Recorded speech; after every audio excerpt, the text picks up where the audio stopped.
We've heard it like a bazillion times. I will build a wall. Build a wall. Build a wall. Build a wall. And nobody builds walls better than me, believe me. Donald Trump is going to build a great, beautiful wall. Who's gonna pay for the wall? And Mexico is going to pay for it.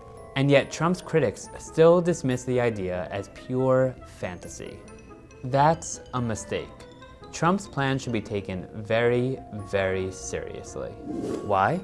Well, the wall fits perfectly within Trump's worldview, where getting the very best deal with America's allies and enemies is worth abandoning the longtime pillars of American foreign policy. And that's why the wall matters. It's a case study in what Trump's foreign policy might look like in practice. So what is Trump's plan for the wall exactly? Trump says the wall will cost no more than $12 billion.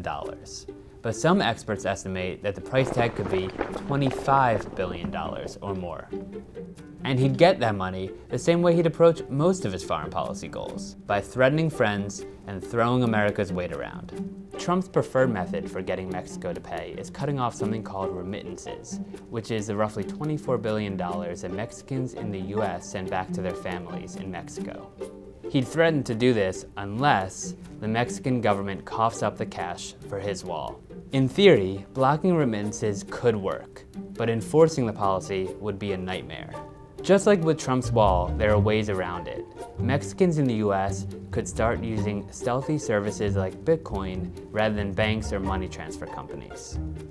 And it's not just remittances. Trump has also proposed slapping a tax on imported goods from Mexico. Again, this plan could theoretically work.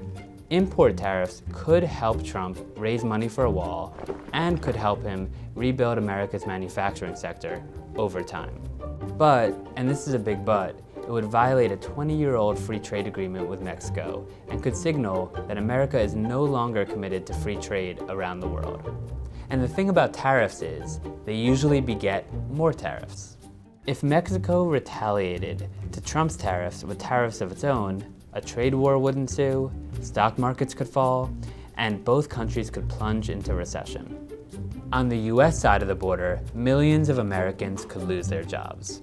On the other side of the border, a frail Mexican economy could actually increase illegal immigration to the US. Either of these measures would likely stoke anti-American sentiment in Mexico, and both would seriously endanger the US-Mexican alliance. And we're just talking about Mexico here. What if Trump's America First ideology is applied to China, or Japan, or NATO, or the US-led international system as a whole? And it's fair to say, this international system is not working for everyone.